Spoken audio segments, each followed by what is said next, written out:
PNB घोटाले के आरोपी मेहुल चोकसी पर डोमिनिका हाईकोर्ट आज सुना सकता है फैसला। डोमिनिका सरकार ने कोर्ट से मेहुल चोकसी को भारत प्रत्यर्पण करने की मांग की। मेहुल चोकसी के वकील ने मेहुल को एंटीगा को सौंपने की मांग की है। ये भी कहा कि मेहुल को अगवा कर एंटीगा से डोमिनिका लाया गया था। मेहुल चोकसी की पत्नी प्रीति चोकसी ने एबीपी न्यूज से कहा, मेहुल पर लगे आरोप बेबुनियाद, उसे अगवा कर डोमिनिका ले जाया गया था। मेहुल को सुरक्षित एंटीगा वापस लाया जाए। मेहुल चोकसी पर पंजाब नेशनल बैंक यानी पीएनबी को 14,000 करोड़ रुपए का चूना लगाने का आरोप है। घोटाले के बाद कैरिबियाई देश एंटीगा फरार हो गया था चोकसी, बाद में वहां से डोमिनिका चला गया। केंद्र सरकार आज सुप्रीम कोर्ट को देगी सीबीएसई की 12वीं की परीक्षा रद्द करने की जानकारी। कोर्ट ने सरकार को फैसला लेने के लिए समय दिया था और सुनवाई के लिए आज की तारीख दी थी। सीबीएसई के बाद गुजरात में 12वीं बोर्ड की परीक्षाएं रद्द। राज्य कैबिनेट की बैठक में फैसला। 12वीं क्लास में 6,92,000 छात्र हैं। मध्य प्रदेश में भी नहीं होगी 12वीं बोर्ड की परीक्षाएं। सीएम शिवराज सिंह चौहान ने कहा, बच्चों की जिंदगी हमारे लिए अनमोल है। महामारी में बच्चों पर परीक्षा का मानसिक बोझ उचित नहीं है।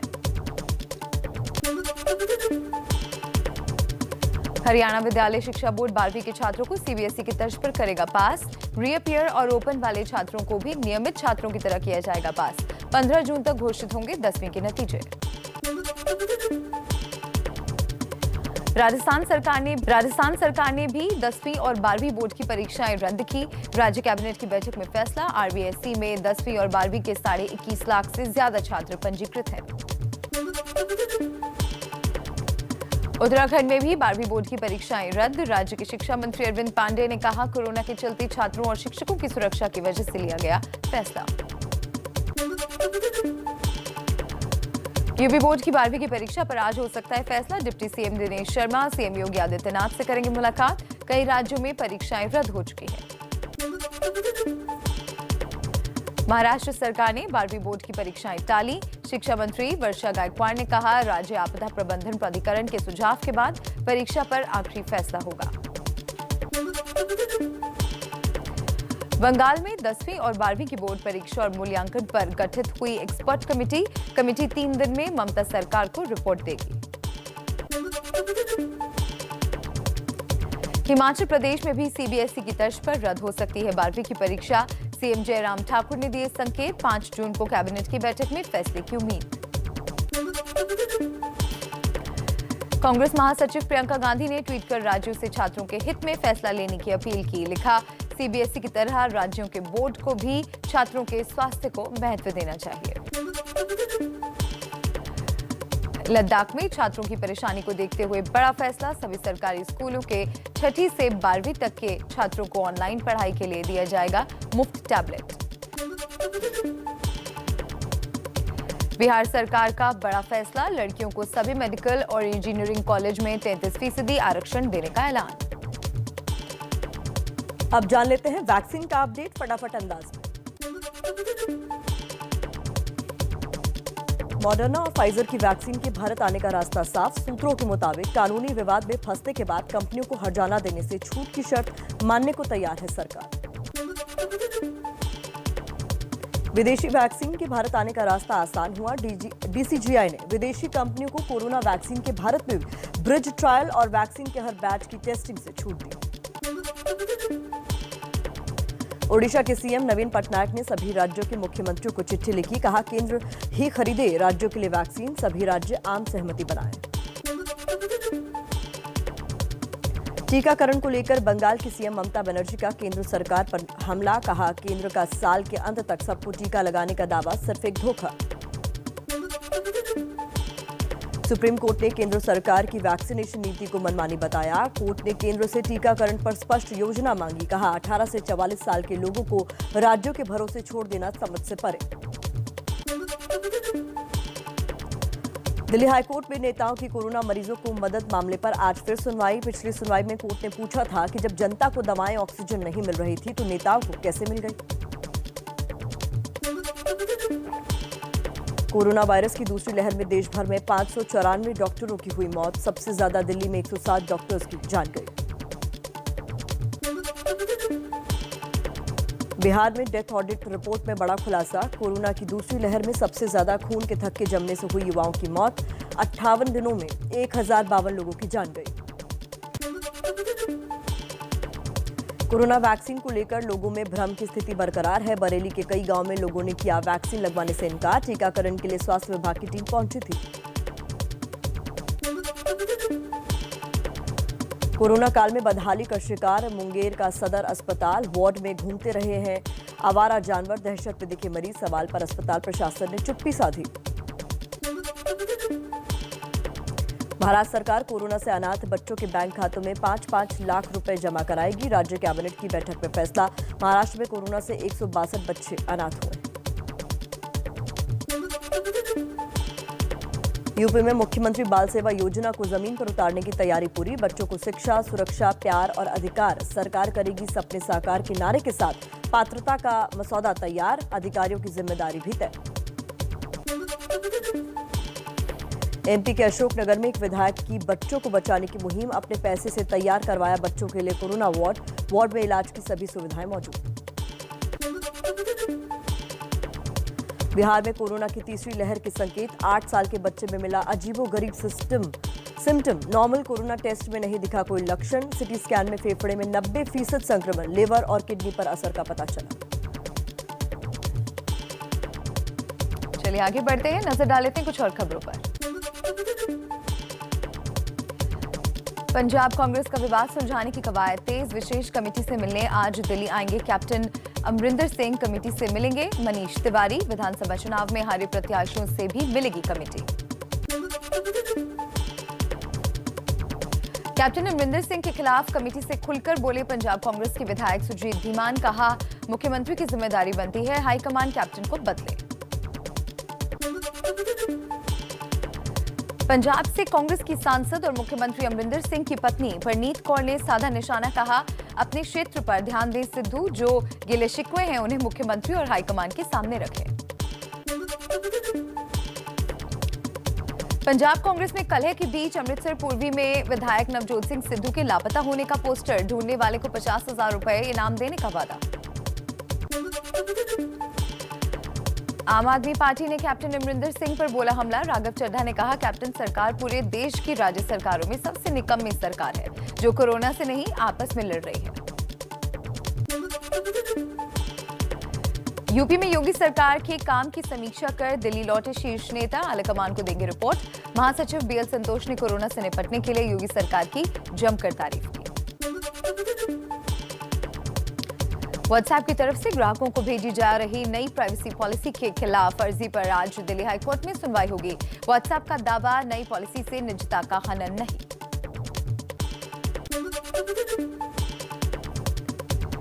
दिल्ली हाईकोर्ट आज उस याचिका पर भी सुनवाई करने वाला है जिसमें व्हाट्सएप ने केंद्र की कई नई सोशल मीडिया गाइडलाइंस को चुनौती दी है। दिल्ली की मंडोली जेल में कटी पहलवान सुशील कुमार की राह। जूनियर पहलवान सागर हत्याकांड में कल पुलिस रिमांड नहीं बढ़ी। 14 दिन की न्यायिक हिरासत में भेजा गया सुशील।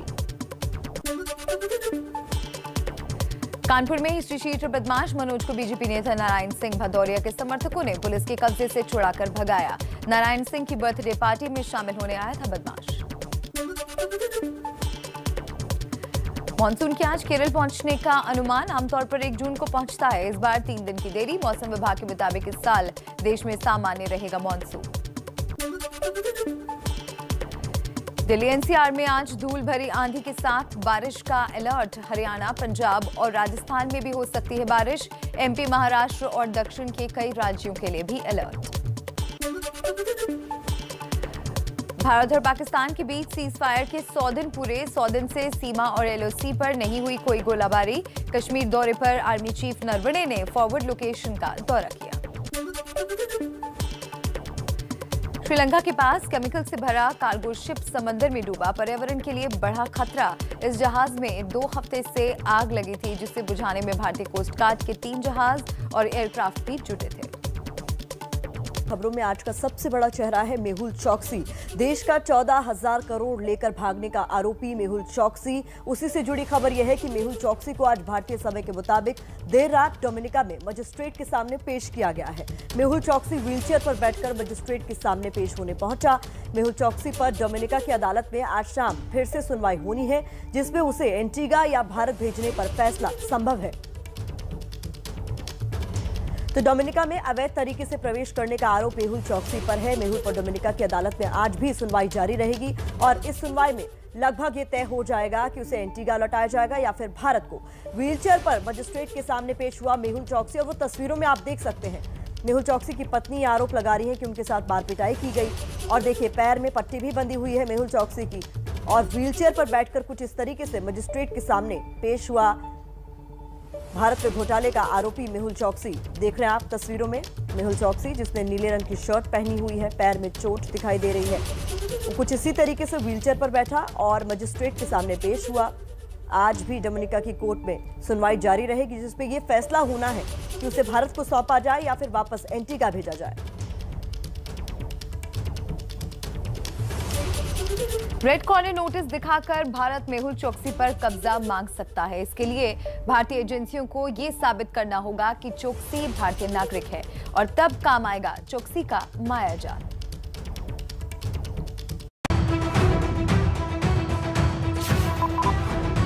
वो कहलाता था डायमंड किंग। उसने रची थी चकाचौंध की मायावी दुनिया। एक से बढ़कर एक सितारे करते थे प्रचार। चमकती दुनिया के पीछे था काला सच। मेहुल है हजारों करोड़ के घोटाले का आरोपी। अपनी गर्दन बचाने के लिए भागा था विदेश। अब लग रहा है पैसों से आजादी खरीदने का आरोप। ये तस्वीर है डोमिनिका की जेल में बंद हीरो के शहंशाह कहे जाने वाले मेहुल चौकसी की।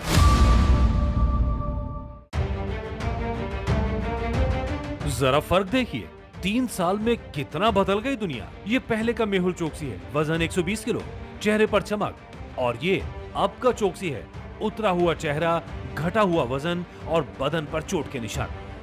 3 साल से एंटीगुआ और बाराबुडा की नागरिकता लेकर गिरफ्तारी से बच रहा था मेहुल चौकसी, लेकिन एक डिनर डेट के ख्वाब ने उसे पहुंचा दिया डोमिनिका की जेल में। एबीपी न्यूज संवाददाता अंकित गुप्ता ने मेहुल चौकसी की पत्नी प्रीति चौकसी से बात की। उनका आरोप है कि मेहुल को किडनैप कर डोमिनिका ले जाया गया।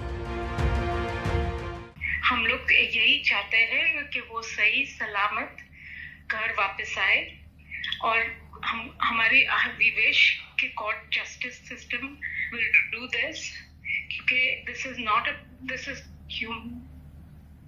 ये किसी के साथ भी ऐसा होना नहीं चाहिए। आपको मारने की, टॉर्चर करने की ऐसा हक किसी ने नहीं दिया है। कैरेबियाई अखबार एसोसिएट टाइम्स ने दावा किया है कि मेहुल चौकसी की मदद के लिए उसके भाई चेतन चौकसी ने डोमिनिका में विपक्ष के नेता लेनॉक्स लिंटन को रिश्वत दी, ताकि दबाव बनाकर चौकसी को भारत लाने को टाला जा सके। हालांकि एबीपी न्यूज से बातचीत में लिंटन ने इस आरोप को गलत बताया। I have never seen him. I have never spoken to him. I have never met with him. The article says I met with him on the 30th of May in Marigot. I was not in Marigot on the 30th of May. I was in Marigot on the 29th of May. I have never, ever received any money from Chetan Chokshi. लेकिन पैसे का खेल ये हीरा कारोबारी अच्छे से जानता है। उसकी पहचान रही है शान और शौकत भरी जिंदगी। नक्षत्र ज्वेलरी, गीतांजलि ज्वेलरी और जिली जैसे ब्रांड्स उसने खड़े किए। उसके हर शोरूम के उद्घाटन में कोई ना कोई सितारा मौजूद रहता था। इसी पैसे के बल पर 2018 में पूरा घोटाला खुलने से पहले ही चौकसी छोटे से कैरेबियाई देश एंटीगुआ में नागरिकता ले चुका था। आरोप है कि मामा मेहुल चौकसी और भांजे नीरव मोदी ने बैंक अधिकारियों को रिश्वत खिलाकर लेटर ऑफ अंडरटेकिंग के जरिए पैसा लिया और बाद में चुकाया नहीं। नतीजा नुकसान बैंकों का और फायदा इन दोनों का। मेहुल चौकसी की माने तो ये भी इत्तेफाक है कि उसका नाम 14,000 करोड़ के पीएनबी घोटाले में आया है। I was partner in one of the company in 1998 और मैं 2000 में रिटायर हो गया। मैंने फ़ोन उठा के बैंक का ऑफिसर से बात किया तो उन्होंने बोला कि हमारा KYC 1993 का या 1995 का बोल रहा है कि जिसमें आप पार्टनर थे, so that is why we put your name. हालांकि ईडी और सीबीआई ऐसा नहीं मानते। चोरी, धोखाधड़ी और भ्रष्टाचार के आरोपों की जांच सीबीआई कर रही है, जबकि प्रवर्तन निदेशालय ने मेहुल चोकसी पर मनी लॉन्ड्रिंग का केस दर्ज किया है क्योंकि पैसों का लेन देन विदेश में हुआ। दिलचस्प ये कि घोटाले की चर्चा शुरू होते ही मेहुल चोकसी भारत छोड़कर भाग गया था और जुलाई 2018 से एंटीगुआ में रह रहा था, लेकिन बिल से निकला तो डोमिनिका में फंसा। सूत्रों की माने तब उसे भारत लाने के लिए सीबीआई और ईडी की टीमें डोमिनिका में मौजूद हैं। दिलचस्प है कि घोटाले की चर्चा शुरू होती चोकसी भारत छोड़कर भाग गया। जुलाई 2018 से वो एंटीगुआ में रह रहा था, लेकिन बिल से निकला तो डोमिनिका में फंसा। सूत्रों के मुताबिक अब चोकसी को भारत लाने के लिए सीबीआई और ईडी की टीमें डोमिनिका में सक्रिय हैं। कोरोना की वजह से सीबीएसई ने 12वीं की परीक्षा रद्द कर दी। हरियाणा, गुजरात, मध्य प्रदेश और उत्तराखंड ने 12वीं बोर्ड की परीक्षा रद्द की। अब ताजा स्थान सरकार ने 10वीं और 12वीं की परीक्षा रद्द करने का फैसला लिया है। तो एक बार फिर से छात्रों के हित में फैसला लेते हुए राजस्थान सरकार ने कहा है कि उनके यहाँ भी 10वीं और 12वीं की परीक्षाएं नहीं होंगी।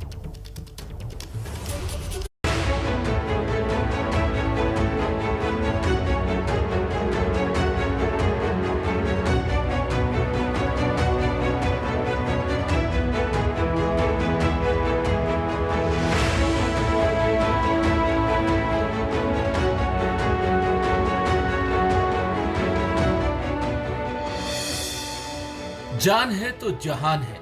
ऐसे में आप समझ सकते हैं कि बच्चों की जान की हिफाजत कितनी जरूरी है। इसीलिए जब 12वीं का इम्तिहान पहले सीबीएसई और फिर आईसीएसई ने रद्द किया तो एक राहत की सांस सबने ली।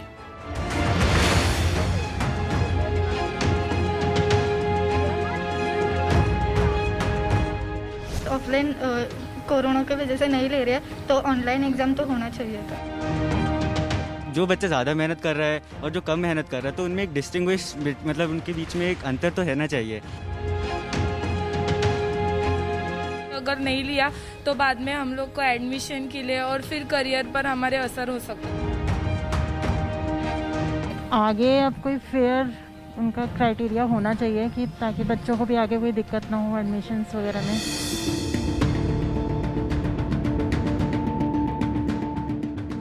लेकिन इस राहत के आगे अब कंफ्यूजन में लिपटा भविष्य है।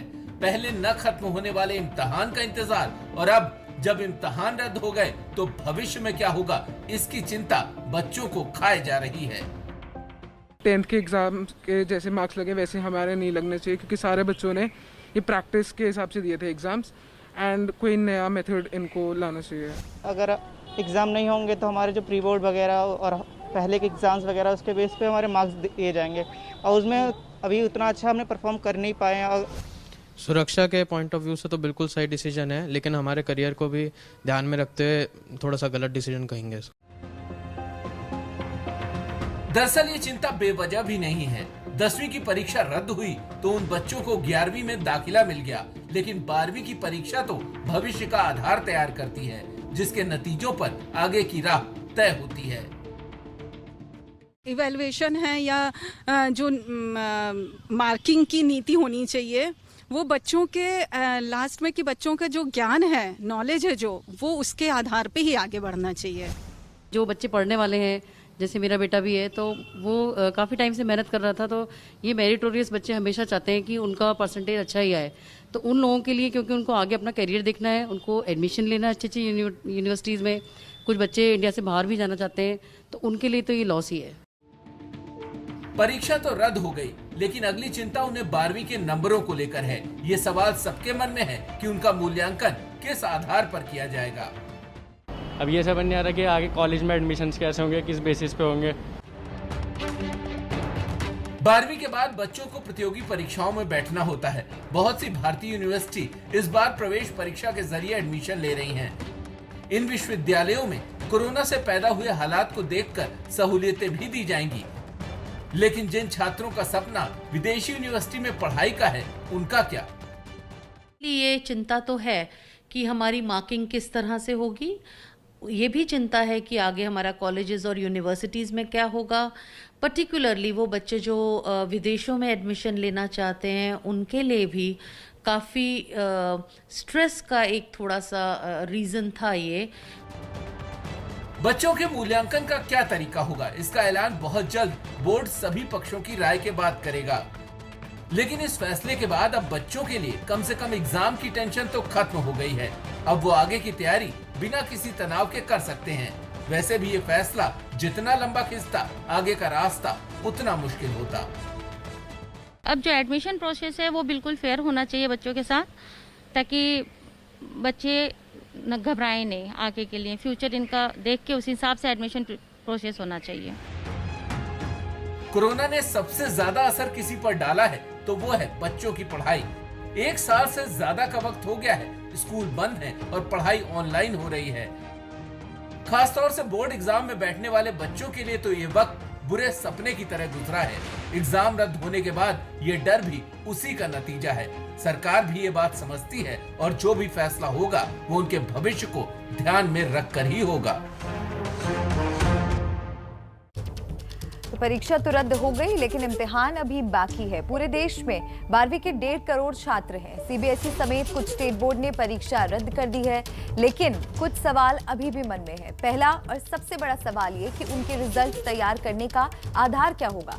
दूसरा सवाल ये कि क्या सभी बच्चों को एक ही पैमाने पर तोल दिया जाएगा। इसके लिए कई फॉर्मूले और थ्योरी पर चर्चा हो रही है। एबीपी न्यूज ने भी एक्सपर्ट और शिक्षकों की राय से इसे समझने की कोशिश की।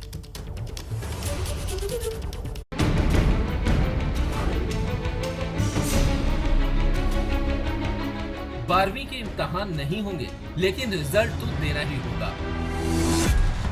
अब बगैर इम्तिहान के रिजल्ट कैसे मिलेगा, इस पर बोर्ड और स्कूलों की माथापच्ची शुरू हो चुकी है। अब हम आपको बताते हैं वो थ्योरी जो रिजल्ट तैयार करने का आधार बन सकती है। थ्योरी नंबर 1, प्री बोर्ड के आधार पर मूल्यांकन। जानकारों के मुताबिक 12वीं की प्री बोर्ड परीक्षा के आधार पर फाइनल रिजल्ट तैयार किया जा सकता है।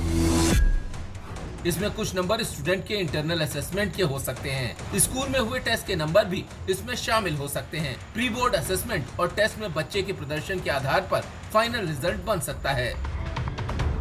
हालांकि इस फॉर्मूले को लेकर टीचर भी राजी नहीं है। उनका कहना है कि प्री बोर्ड को बच्चे ज्यादा गंभीरता से नहीं लेते, उनका फोकस बोर्ड एग्जाम पर होता है। प्री बोर्ड को अगर सरकार अब आधार बनाती है तो जस्टिफाई नहीं होगा, बच्चों के साथ जस्टिफिकेशन नहीं होगा, क्योंकि जो प्री बोर्ड होते हैं उसमें बच्चे का टेम्परामेंट दूसरे टाइप का होता है। बच्चा उसको बड़े मतलब लाइट वे में लेता है। बच्चा सोचता है कि इसके नंबर काउंट नहीं होने हैं तो उसको हल्के में लेता है। थ्योरी नंबर 2, पिछले 3 साल का प्रदर्शन। जो दूसरी थ्योरी है उसके मुताबिक रिजल्ट तैयार करने में स्टूडेंट के पिछले 3 साल की परफॉर्मेंस को ध्यान में रखा जा सकता है। इसके मुताबिक 10वीं की बोर्ड परीक्षा और 11वीं में स्टूडेंट के नंबर को आधार बनाया जा सकता है। 12वीं में हुए प्री बोर्ड और स्कूल के टेस्ट की मार्किंग भी आधार बन सकते हैं। दिल्ली सरकार भी इसी फॉर्मूले पर जोर दे रही है। बच्चे ने बहुत सी इंटरनल परीक्षाएं दी हैं, प्री बोर्ड एग्जामिनेशंस दिए हैं, उन सब में उसकी परफॉर्मेंस के आधार पर उसका आकलन करें और उसको फिर 12वीं में उसके रिजल्ट डिक्लेयर करें उसके बेस पे। फिर भी अगर कोई बच्चा उससे संतुष्ट नहीं होता है तो उसको एग्जाम दिलाने की कोशिश करें जब सिचुएशन ठीक हो जाए। लेकिन इस फॉर्मूले को लेकर भी सवाल उठ रहे हैं। शिक्षकों का कहना है कि इसमें स्कूल के पिछले परफॉर्मेंस को ध्यान में रखना होगा। जैसे जो पेरेंट्स जिनके बच्चे मेरिटोरियस हैं तो वो ज़्यादा वरिड है, क्योंकि वो बच्चा पेपर नहीं दे पा रहा तो उनको लग रहा है कहीं मार्क्स इधर उधर नहीं हो जाए। क्योंकि जो 12th होता है वो बच्चों के लिए एक सेट लाइन होता है आगे करियर में जाने के लिए, तो उन्हें लग रहा है कि आगे वो फ्यूचर में मतलब कहीं पे प्रोसीड करेंगे, वहाँ एडमिशन मिलेगा या नहीं मिलेगा, क्या होगा, तो कन्फ्यूजन बना हुआ है पेरेंट्स के दिमाग में। Theory number 3, objective criteria. Objective criteria के जरिए सीबीएसई 10वीं के बोर्ड का रिजल्ट तैयार कर रही है। माना जा रहा है कि यही तरीका 12वीं के रिजल्ट के लिए भी अपनाया जा सकता है। इसके तहत स्टूडेंट को मिलने वाले मार्क्स में उसकी स्कूल परफॉर्मेंस की बड़ी भूमिका हो सकती है। स्कूल में पूरे साल होने वाले इंटरनल असेसमेंट्स 12वीं के बोर्ड रिजल्ट का आधार हो सकते हैं। कोई स्कूल अपने स्टूडेंट्स को मनचाहे और योग्यता से कहीं ज्यादा मार्क्स न दे, इसके लिए रेफरेंस ईयर पॉलिसी लागू की जा सकती है। इस पॉलिसी में हर स्कूल को पिछले 3 साल में से किसी एक, जो कि सबसे अच्छी परफॉर्मेंस का साल रहा हो, उसको रेफरेंस ईयर बनाना होगा। स्कूल किसी भी स्टूडेंट को उस रेफरेंस ईयर के दायरे से ज्यादा मार्क्स नहीं दे सकेंगे। 10वीं और 12वीं की परीक्षा में बड़ा अंतर होता है, लिहाजा ये पैटर्न कितना काम करेगा ये कहना मुश्किल है और इसी बात की चिंता बच्चों को भी सता रही है।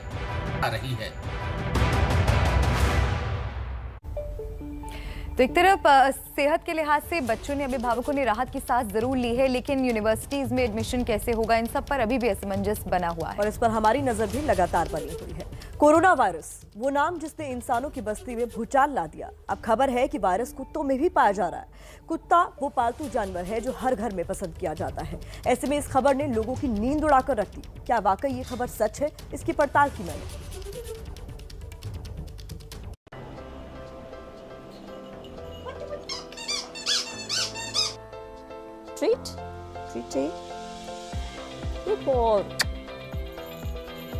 इस कोरोना महामारी में हमने सुना है कि कुत्तों को भी कोरोना हो रहा है। हम ये चाहेंगे जैसी हमारी वैक्सीन आई है वैसी इन डॉग्स की भी आए।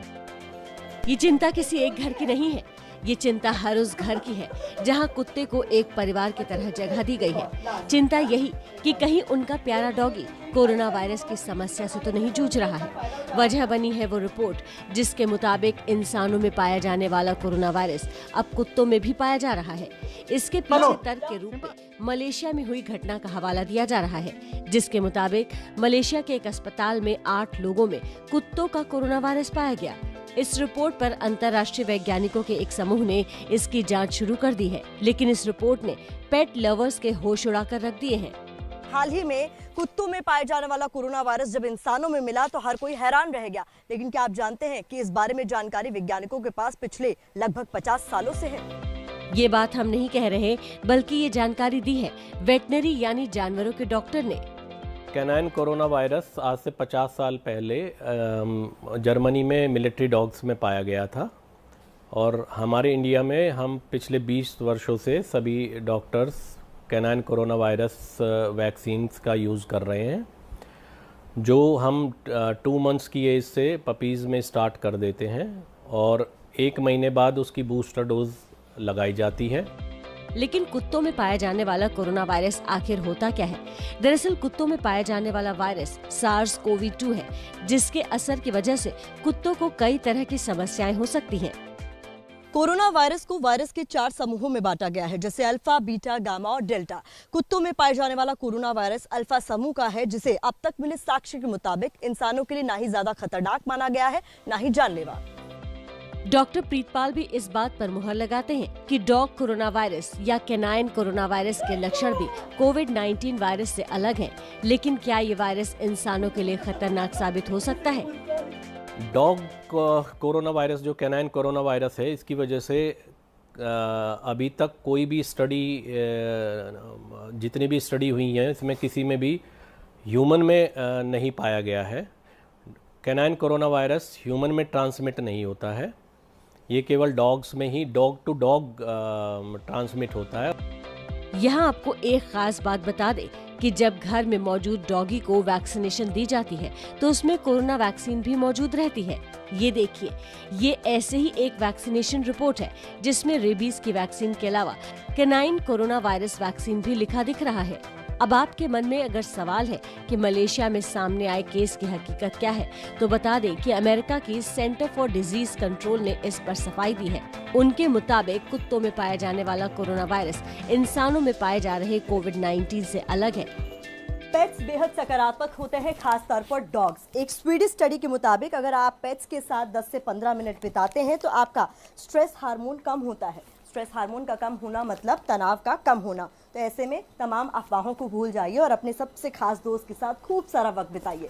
कैमरा पर्सन मनोज कुमार के साथ प्रतिमा मिश्रा, एबीपी न्यूज। चीन इस दुनिया में बीमारियों का घर है। उसके फैलाए कोरोना से पूरी दुनिया बीते 1.5 साल से त्रस्त है कि अब वहां से बर्ड फ्लू की बीमारी की खबर आने लगी है। रिपोर्ट देखिए।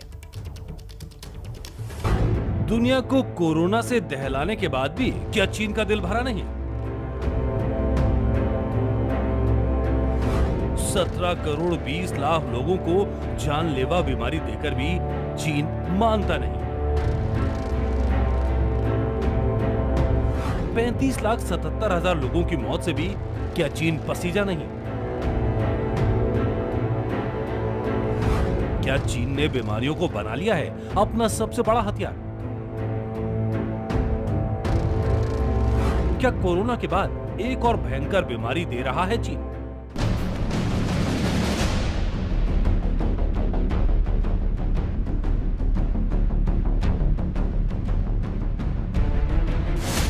चीन का हर कदम दुनिया को खौफ और आशंका की दलदली जमीन में दबाने लगता है।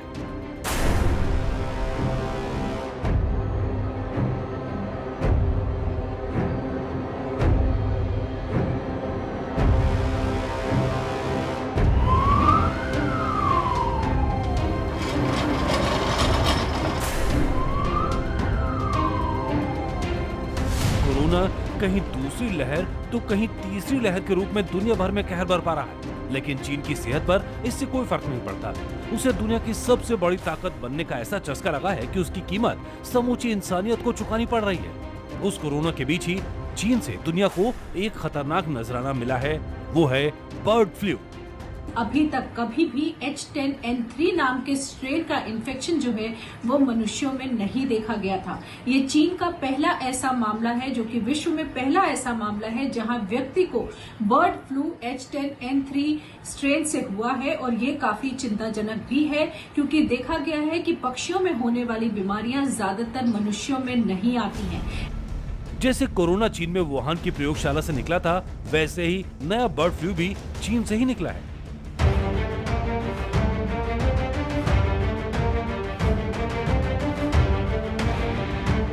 कहां तो बर्ड फ्लू चिड़ियों में और खासकर चिकन में फैलता था, और वो चीन में एक इंसान को हो गया। उस शख्स की गंभीर बीमारी ने दुनिया का ध्यान खींचा। चीन के पूर्वी प्रांत जियांगसू की यह घटना है। 41 साल की उम्र के इस शख्स को तबीयत खराब होने के बाद जब अस्पताल में भर्ती कराया गया, तब इसमें बर्ड फ्लू होने की बात सामने आई। चीन इसकी सच्चाई पर मोहर भी लगा रहा है। 23 अप्रैल को उसे बुखार और दूसरे लक्षण नजर आए थे। हालात खराब होने पर उसे 28 अप्रैल को अस्पताल में भर्ती कराया गया था। फिलहाल मरीज की हालत स्थिर है और उसे अस्पताल से डिस्चार्ज किया जा सकता है। चीन में बर्ड फ्लू के इस नए स्ट्रेन से किसी इंसान के बीमार होने का ये पहला केस है। ये कुछ वैसे ही है जैसे 2019 के आखिर में वुहान की लैब से कोरोना के मरीज निकले। तब दुनिया को क्या पता था कि चेहरे पर दहशत का मास्क लगेगा और फेफड़ों से मौत की सांसें खींची जाएंगी। अब इस नए बर्ड फ्लू के बारे में जान लीजिए। एक्सपर्ट्स के मुताबिक बर्ड फ्लू के लिए मुख्य तौर पर H5N1 वायरस जिम्मेदार होता है। चीन में जो शख्स बीमार हुआ उसमें बर्ड फ्लू का H10N3 स्ट्रेन पाया गया। वैसे बर्ड फ्लू का H10N3 स्ट्रेन खतरनाक नहीं होता और ये बड़े पैमाने पर नहीं फैलता। मुर्गी पालन में लगे लोगों पर ही बर्ड फ्लू के नए स्ट्रेन का ज्यादा असर होता है। देखा जाए तो ये बहुत राहत की बात हो सकती थी कि इस बर्ड फ्लू से इंसान को बड़ा खतरा नहीं होता, लेकिन जिस तरह चीन अपने नागरिक के बर्ड फ्लू होने के कारण को छुपा रहा है, उससे कुछ शंका भी पैदा होती है।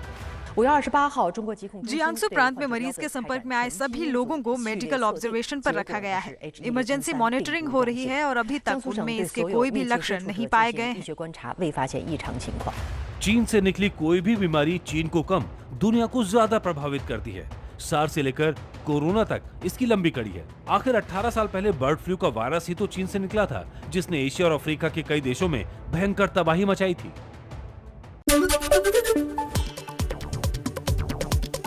डोमिनिका में अवैध रूप से घुसने के आरोपों का जवाब देने व्हीलचेयर पर बैठकर मजिस्ट्रेट के सामने पेश हुआ मेहुल चौकसी।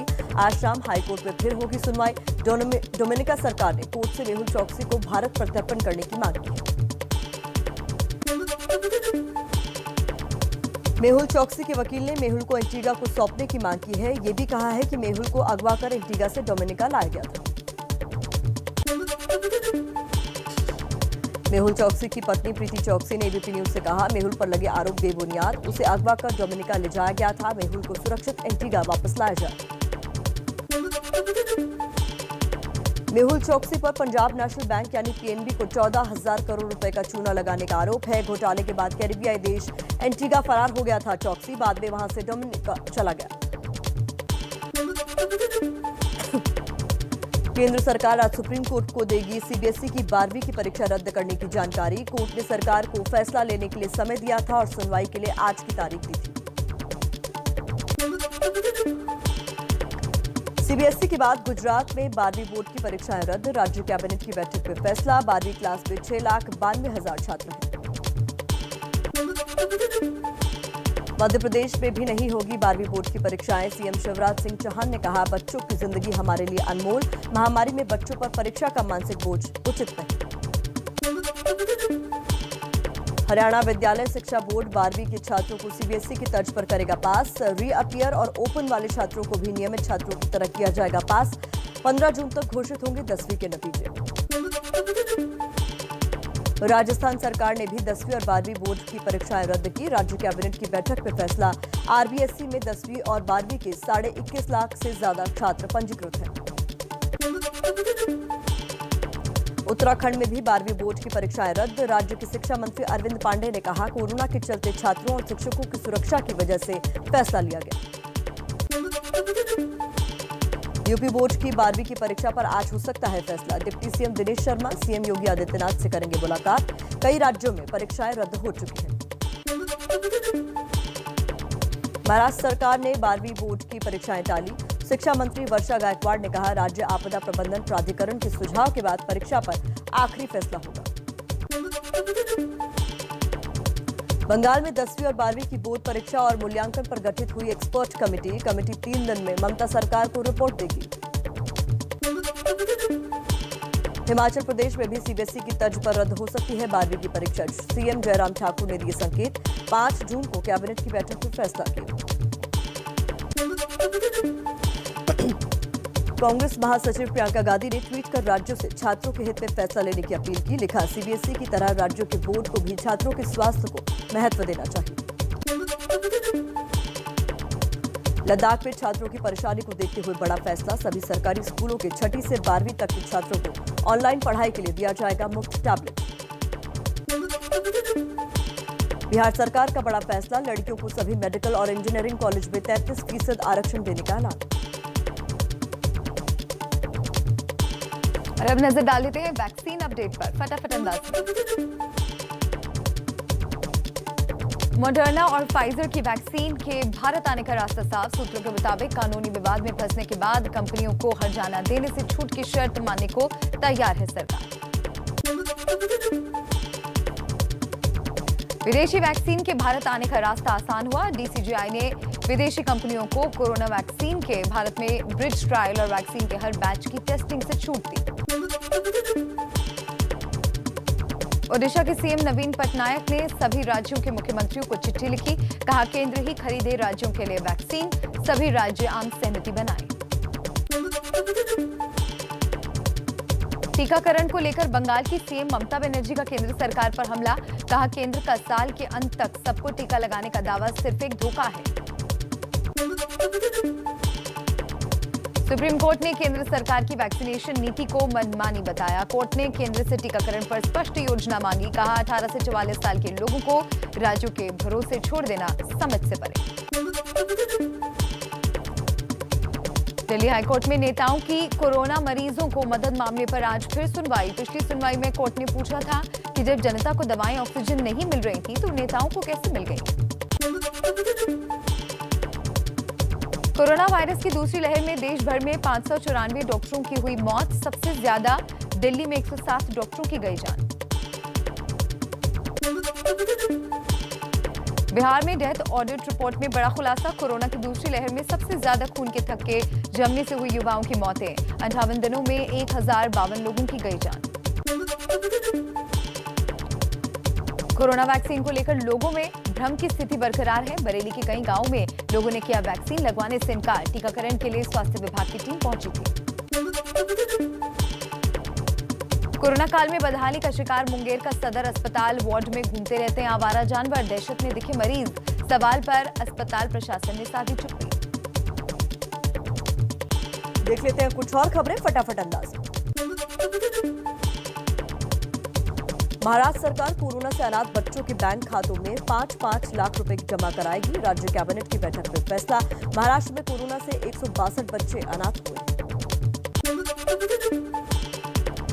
में मुख्यमंत्री बाल सेवा योजना को जमीन पर उतारने की तैयारी पूरी। बच्चों को शिक्षा, सुरक्षा, प्यार और अधिकार सरकार करेगी सबके साकार के नारे के साथ पात्रता का मसौदा तैयार, अधिकारियों की जिम्मेदारी भी तय। एमपी के अशोकनगर में एक विधायक की बच्चों को बचाने की मुहिम, अपने पैसे से तैयार करवाया बच्चों के लिए कोरोना वार्ड में इलाज की सभी सुविधाएं मौजूद। बिहार में कोरोना की तीसरी लहर के संकेत, 8 साल के बच्चे में मिला अजीबोगरीब सिम्टम, नॉर्मल कोरोना टेस्ट में नहीं दिखा कोई लक्षण, सिटी स्कैन में फेफड़े में 90% संक्रमण, लिवर और किडनी पर असर का पता चला। पंजाब कांग्रेस का विवाद सुलझाने की कवायद तेज, विशेष कमेटी से मिलने आज दिल्ली आएंगे कैप्टन अमरिंदर सिंह, कमेटी से मिलेंगे मनीष तिवारी, विधानसभा चुनाव में हारे प्रत्याशियों से भी मिलेगी कमेटी। कैप्टन अमरिंदर सिंह के खिलाफ कमेटी से खुलकर बोले पंजाब कांग्रेस के विधायक सुरजीत धीमान, कहा मुख्यमंत्री की जिम्मेदारी बनती है हाईकमान कैप्टन को बदले। पंजाब से कांग्रेस की सांसद और मुख्यमंत्री अमरिंदर सिंह की पत्नी परनीत कौर ने साधा निशाना, कहा अपने क्षेत्र पर ध्यान दे सिद्धू, जो गिले शिकवे हैं उन्हें मुख्यमंत्री और हाईकमान के सामने रखें। पंजाब कांग्रेस में कलह के बीच अमृतसर पूर्वी में विधायक नवजोत सिंह सिद्धू के लापता होने के पोस्टर चस्पा, ढूंढने वाले को 50,000 रुपए इनाम देने का वादा। आम आदमी पार्टी ने कैप्टन अमरिंदर सिंह पर हमला बोला, राघव चड्ढा ने कहा कैप्टन सरकार पूरे देश की राज्य सरकारों में सबसे निकम्मी सरकार, जो कोरोना से नहीं आपस में लड़ रही है। यूपी में योगी सरकार के काम की समीक्षा कर दिल्ली लौटे शीर्ष नेता, आला कमान को देंगे रिपोर्ट। महासचिव बीएल संतोष ने कोरोना से निपटने के लिए योगी सरकार की जमकर तारीफ। बंगाल में मुकुल रॉय की बीजेपी से घर वापसी की अटकलों के बीच उनकी पत्नी का हाल जानने अस्पताल पहुंचे अभिषेक बनर्जी, मुकुल रॉय की पत्नी कोरोना का इलाज करा रही। आलापन बंदोपाध्याय विवाद पर सीएम ममता बनर्जी का बड़ा दावा, आलापन अध्याय अब बंद हो चुका है, लेकिन पुरजोर शब्दों में कहा मेरा प्रशासन पूर्व मुख्य सचिव के साथ खड़ा है। भारतीय किसान यूनियन के नेता राकेश टिकैत ने कहा 2024 से पहले सरकार तीनों कृषि कानून वापस ले लेगी, 5 जून को कृषि कानून की प्रतियां जलाएंगे।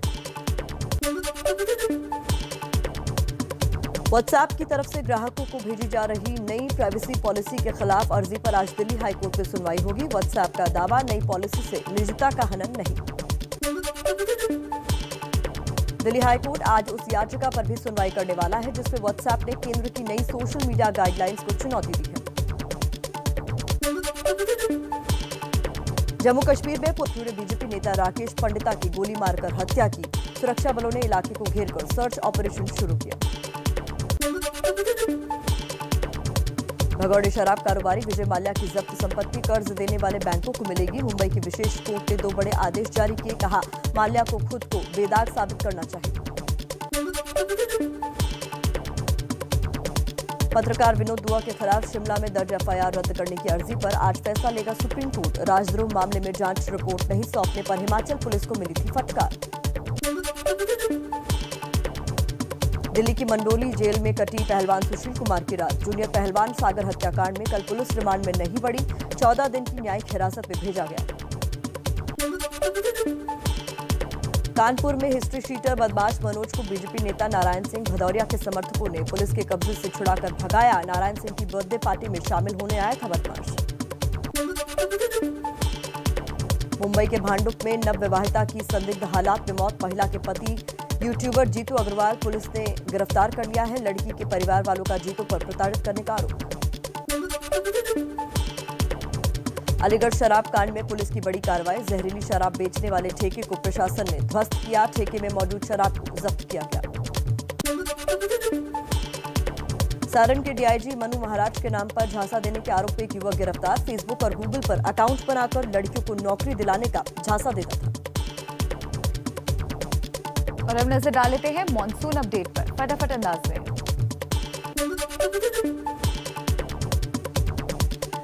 मॉनसून के आज केरल पहुंचने का अनुमान, आमतौर पर 1 जून को पहुंचता है। इस बार 3 दिन की देरी। मौसम विभाग के मुताबिक इस साल देश में सामान्य रहेगा मॉनसून। दिल्ली एनसीआर में आज धूल भरी आंधी के साथ बारिश का अलर्ट। हरियाणा, पंजाब और राजस्थान में भी हो सकती है बारिश। एमपी, महाराष्ट्र और दक्षिण के कई राज्यों के लिए भी अलर्ट। श्रीलंका के पास केमिकल से भरा कार्गो शिप समंदर में डूबा, पर्यावरण के लिए बढ़ा खतरा।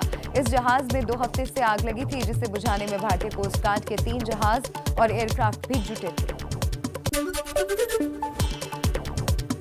ब्रिटेन के शाही घराने पर फिर रंगभेद के आरोप। गार्जियन अखबार की रिपोर्ट में खुलासा, 1968 तक विदेशी और अश्वेत अप्रवासियों को राजघराने में क्लरिकल काम करने की इजाजत नहीं थी। वो सिर्फ घरेलू काम के लिए ही रखे जाते थे। इजराइल में 12 साल से पीएम नेतन्याहू की कुर्सी पर बड़ा खतरा। नई सरकार बनाने के लिए विपक्ष ने एकजुट होकर बनाई रणनीति। नफ्ताली और लेपिड में 2-2 साल पीएम पद के लिए समझौता। इजराइल के नए राष्ट्रपति चुने गए। लेबर पार्टी के इसाक हर्जोग शिक्षाविद मिरियल पेरेज के खिलाफ जीत हासिल की। 2013 में पीएम नेतन्याहू के खिलाफ भी लड़ चुके हैं चुनाव।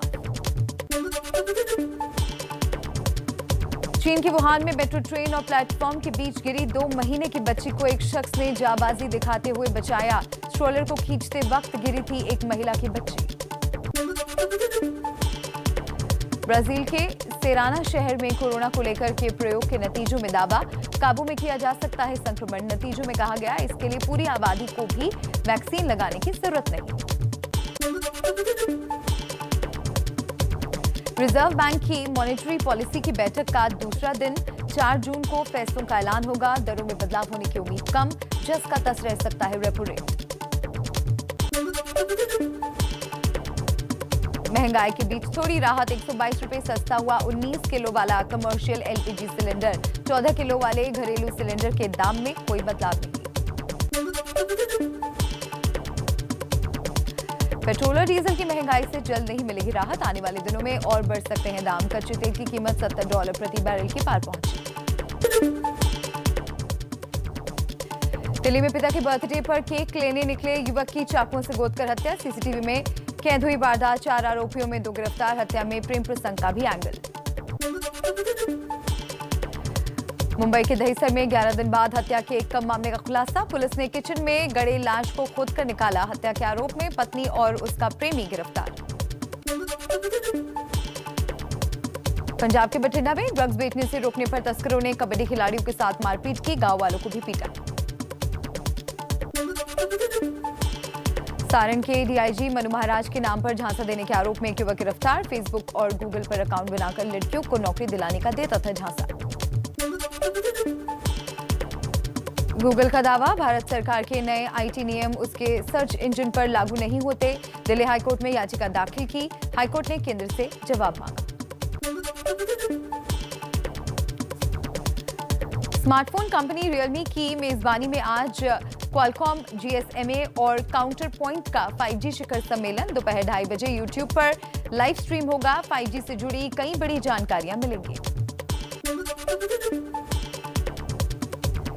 अमेजॉन ने अपनी प्राइम डे सेल का किया ऐलान। 21 और 22 जून को 20 देशों में होगी सेल। इस बार भारत अमेजॉन की इस सेल का हिस्सा नहीं रहेगा। आईसीसी वर्ल्ड टेस्ट चैंपियनशिप का फाइनल खेलने के लिए देर रात इंग्लैंड रवाना हुई टीम इंडिया। 18 जून से भारत और न्यूजीलैंड के बीच WTC का फाइनल। महिला क्रिकेट टीम भी इंग्लैंड से सीरीज खेलने साथ गई।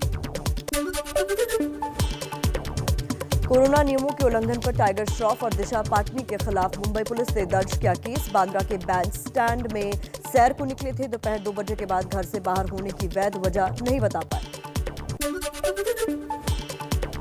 महानायक अमिताभ बच्चन ने सोशल मीडिया पर शेयर की जया के साथ अपनी शादी की पुरानी तस्वीर। शादी की सालगिरह की शुभकामनाओं के लिए फैंस का शुक्रिया अदा किया। OTT प्लेटफॉर्म पर रिलीज होगी सैफ अली खान और अर्जुन कपूर की फिल्म भूत पुलिस। इस हॉरर कॉमेडी फिल्म में जैकलिन और यामी गौतम ने भी रोल निभाया है। कौन हु डिड इट का सीजन 2 फ्लिपकार्ट वीडियो पर लॉन्च हुआ। इस क्राइम थ्रिलर सीरीज की पहला सीजन इस साल जनवरी में आया था, जिसे दर्शकों ने खूब पसंद किया था।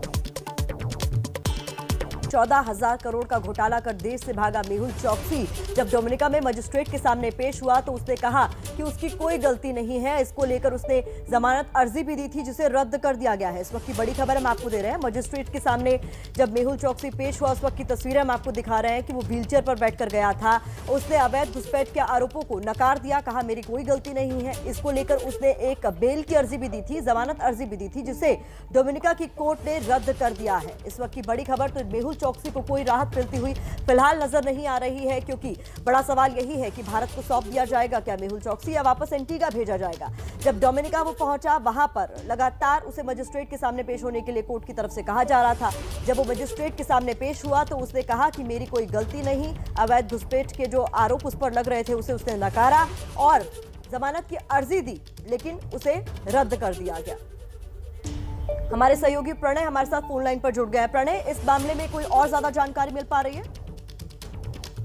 देखिए, मामला जो है अब अदालती दांवपेच में डोमिनिका में फंसता नजर आ रहा है, क्योंकि लोअर कोर्ट में जहां हाई कोर्ट ने भेजा था मेहुल चौकसी को इलीगल एंट्री के मामले पर सुनवाई के लिए, वहां पर मामला मेहुल चौकसी की बेल की फी जो थी, जो अर्जी थी, जमानत की अर्जी, वो खारिज कर दी गई है। इसके अलावा अगली तारीख तय की गई है 14 जून की, जब लोअर कोर्ट में सुनवाई होगी। हालांकि इस दौरान हीबियस कॉर्पस की जो एप्लीकेशन फाइल की गई थी मेहुल चौकसी के वकीलों द्वारा, वो उसकी सुनवाई होनी है आज हाईकोर्ट के अंदर। ये मामला भी अभी चल रहा है, तो देखना है कि अदालती दांवपेच के अंदर नतीजा क्या निकलता है। हालांकि भारत की लिहाज से अगर देखा जाए तो भारत की लिहाज से डोमिनिका की सरकार ने ये अदालत के अंदर कहा था कल सुनवाई के दौरान कि उन्हें कोई आपत्ति नहीं है यदि मेहुल चौकसी को डिपोर्ट किया जाता है भारत तो ये भारत के लिहाज से महत्वपूर्ण हो सकता है। लेकिन जिस तरीके से अदालती दांवपेच और कानूनी दांवपेच का इस्तेमाल करके मेहुल चौकसी एंटीगुआ में बचता आ रहा था, लगभग उसने वही दांवपेच का इस्तेमाल करना अब डोमिनिका में शुरू कर दिया है। जिस तरीके से केस जो है लंबा खींच सकता है और भारत को इंतजार करना पड़ सकता है। जी ठीक है प्रणय, बहुत बहुत शुक्रिया आपका तमाम जानकारी दर्शकों तक पहुंचाए रखने के लिए। आप लगातार नजर बनाए रखना। खबर देश का 14,000 करोड़ लेकर भागने के आरोपी मेहुल चौकसी की। डोमिनिका की निचली अदालत ने मेहुल चौकसी की जमानत अर्जी रद्द कर दी है।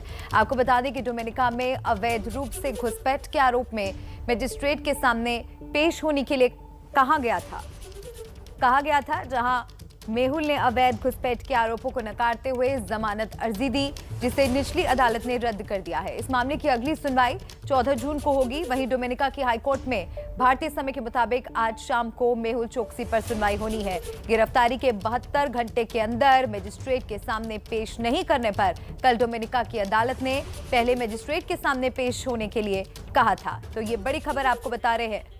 प्रणय हमारे सहयोगी हमारे साथ फोन लाइन पर जुड़ गए हैं। प्रणय का रुख कर लेते हैं। प्रणय, और क्या अपडेट मिल रहा है इस बड़ी खबर पर? और साथ ही आपसे ये भी जानना चाहेंगे कि एबीपी न्यूज से मेहुल चौकसी की पत्नी ने जब बात की तो उन्होंने कहा कि हम हर तरह से मदद करने के लिए तैयार हैं जांच में, लेकिन भारत में नहीं। देखिए, स्वाभाविक रूप से मेहुल चौकसी की पत्नी यही कहेंगे, क्योंकि वो एंटीगा की नागरिकता ले चुके हैं, एंटीगा में हैं, और वो चाहेंगे कि सारी चीजें जो है एंटीगा के जुरिसडिक्शन में हो। लेकिन भारत में वांटेड है मेहुल चौकसी, और इसीलिए सारी कवायद चल रही है कि भारत के कानून के सामने, भारत की अदालतों के सामने मेहुल चौकसी को पेश किया जा सके। इसीलिए भारतीय टीम डोमिनिका में भी है, इसीलिए एंटीगा के अंदर भी भारत ने कोशिशें की और एक्स्ट्रेडिशन या प्रत्यर्पण की जो दरखास्त है वो दाखिल की गई है। जहां तक केस का मामला है, फिलहाल ऐसा लगता है कि सारे मामले पर जो तस्वीर है उसको साफ होने के लिए इंतजार कम से कम 14 जून का करना होगा, जब निचली अदालत इस मामले पर अगली सुनवाई करेगी। क्योंकि मेहुल चौकसी की बेल की जो प्ली थी, यानी जमानत की जो अर्जी थी, वो खारिज कर दी गई है, लेकिन सुनवाई के लिए 14 जून की तारीख मुकर्रर की गई है। हाईकोर्ट के अंदर भी जो दूसरी सुनवाई हेबियस कॉर्पस जो फाइल की गई थी मेहुल चौकसी के वकीलों द्वारा, इस पर सुनवाई आज होनी है। लेकिन जाहिर है क्योंकि हाईकोर्ट ने ही लोअर कोर्ट बिल्कुल, तो आज सुनवाई होनी है और लगातार इस बड़ी खबर पर नजर भी हमारी बनी हुई है। बहुत बहुत शुक्रिया प्रणय आपका तमाम अपडेट दर्शकों तक पहुंचाने के लिए।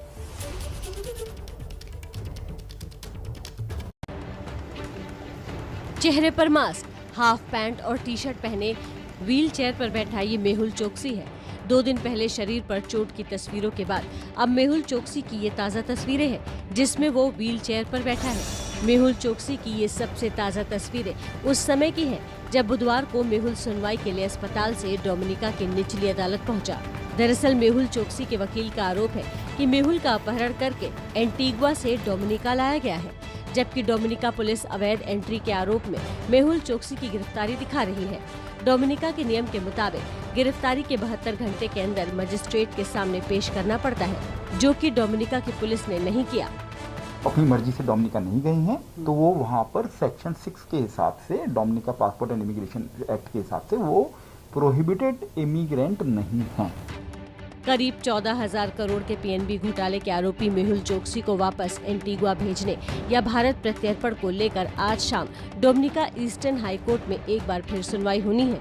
मेहुल पर 2 कैरेबियन देश में मचे महाभारत के बीच मेहुल चोकसी की पत्नी ने एबीपी न्यूज से खास बातचीत में साफ किया कि मेहुल जांच में सहयोग करने के लिए तैयार है, लेकिन भारत जाकर नहीं। उन्होंने बोला है he is there for investigation, कि आके यहाँ पे कर ले, यहाँ वीडियो ले ले, he is willing to cooperate with the agencies. Dominica और एंटीगुआ दोनों सरकारों का मानना है कि मेहुल को भारत वापस भेजना चाहिए।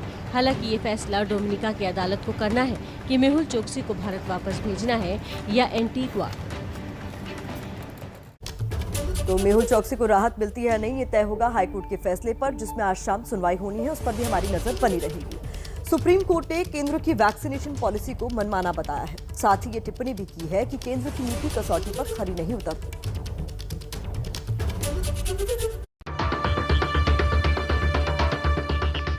सुप्रीम कोर्ट ने 31 मई की सुनवाई में केंद्र सरकार की वैक्सीनेशन नीति पर जो सवाल उठाए थे, बुधवार को उसी सुनवाई का लिखित आदेश आया। सुप्रीम कोर्ट ने कहा है कि केंद्र ने 45 से अधिक उम्र के लोगों को मुफ्त टीका दिया, लेकिन 18 से 44 साल वालों के लिए राज्य सरकार और निजी अस्पताल को खरीद के लिए कहा। ये नीति तर्क के कसौटी पर खरी नहीं उतरती। सर्वोच्च न्यायालय ने ये भी कहा कि नीति बनाना कार्यपालिका का अधिकार है, लेकिन अगर कोई नीति नागरिकों के संवैधानिक अधिकारों का हनन करती है तो कोर्ट मूक दर्शक नहीं बना रह सकता। हालांकि केंद्र सरकार ने कहा था कि 17 से 44 साल के लोगों के लिए मुफ्त टीका न देने से नागरिकों के टीकाकरण पर असर नहीं पड़ रहा, क्योंकि राज्य सरकारें वैक्सीनेशन करवा रही हैं। लेकिन 32 पन्नों के आदेश में कोर्ट ने कुछ और गंभीर टिप्पणियां भी की हैं। अदालत ने कहा है कि केंद्र ने वैक्सीन की अधिकतम कीमत तय करने के अपने वैधानिक अधिकार का उपयोग नहीं किया, क्योंकि आर्थिक मदद की गई थी। ऐसे में वैक्सीन की कीमत नियंत्रित होनी चाहिए। कोर्ट ने कोविन ऐप पर रजिस्ट्रेशन से ही 18 से 44 साल के लोगों के वैक्सीनेशन को भी गलत बताया है। कोर्ट ने कहा है कि देश में डिजिटल डिवाइड है, इसलिए कोविन ऐप पर रजिस्ट्रेशन की जरूरत से ग्रामीण क्षेत्र के और कमजोर लोगों के लिए समस्या है। कोर्ट ने केंद्र और राज्यों से 2 हफ्ते में हलफनामा मांगा है। मामले की अगली सुनवाई 30 जून को होगी। विदेशों से वैक्सीन खरीद को लेकर राज्यों ने क्या किया है और फिलहाल इसको लेकर स्थिति क्या है, इसकी जानकारी प्रतिमा दे रही है। तो देश में वैक्सीन संकट दूर करने के लिए केंद्र सरकार अपनी तरफ से तमाम कोशिशें कर रही है। कई विदेशी कंपनियों से बातचीत भी चल रही है। देश के कई राज्य जिन्होंने खुद विदेश से वैक्सीन मंगाने के लिए ग्लोबल टेंडर निकाले थे, उनकी अभी मौजूदा स्थिति क्या है, यह हम आपको टच स्क्रीन के माध्यम से समझाने की कोशिश कर रहे हैं। तो भारत के नक्शे पर अलग अलग राज्य आपके सामने और उनकी क्या स्थिति है वैक्सीन को लेकर, ये भी आप जान लीजिए। बात सबसे पहले कर लेते हैं उत्तर प्रदेश की। यूपी ने 5 मई को 4 करोड़ वैक्सीन डोज के लिए टेंडर जारी किया, लेकिन अभी तक कोई कंपनी सामने नहीं आई, जिससे 10 जून तक के लिए आखिरी तारीख बढ़ा दी गई है। अब बात कर लेते हैं दिल्ली की। तो बता दें आपको, दिल्ली सरकार ने 1 करोड़ वैक्सीन डोज का ग्लोबल टेंडर निकाला, लेकिन अभी तक किसी कंपनी से बात फाइनल नहीं हो पाई है। बिडिंग की आखिरी तारीख 7 जून है। अब बात कर लेते हैं कर्नाटक की। तो यहाँ क्या स्थिति है? कर्नाटक ने 2 करोड़ डोज के लिए टेंडर निकाला था, लेकिन कोई भी बोली अब तक इस पर नहीं लगी है। बात महाराष्ट्र की कर लेते हैं। यहाँ पर 5 करोड़ डोज की जरूरत थी। ऐसे में महाराष्ट्र सरकार ने टेंडर निकाला, 8 अर्जियां मिली, लेकिन उसमें से कोई भी वैक्सीन बनाने वाली कंपनी नहीं थी। टेंडर की आखिरी तारीख भी निकल गई। बात मुंबई की कर लेते हैं। मुंबई की स्थिति क्या है? मुंबई में बीएमसी ने 1 करोड़ वैक्सीन डोज का ग्लोबल टेंडर निकाला। 9 अर्जियां सामने आई, लेकिन उनमें से किसी के पास वैक्सीन बनाने वाली कंपनी का कोई ठोस दस्तावेज नहीं था। ऐसे में बात नहीं बनी।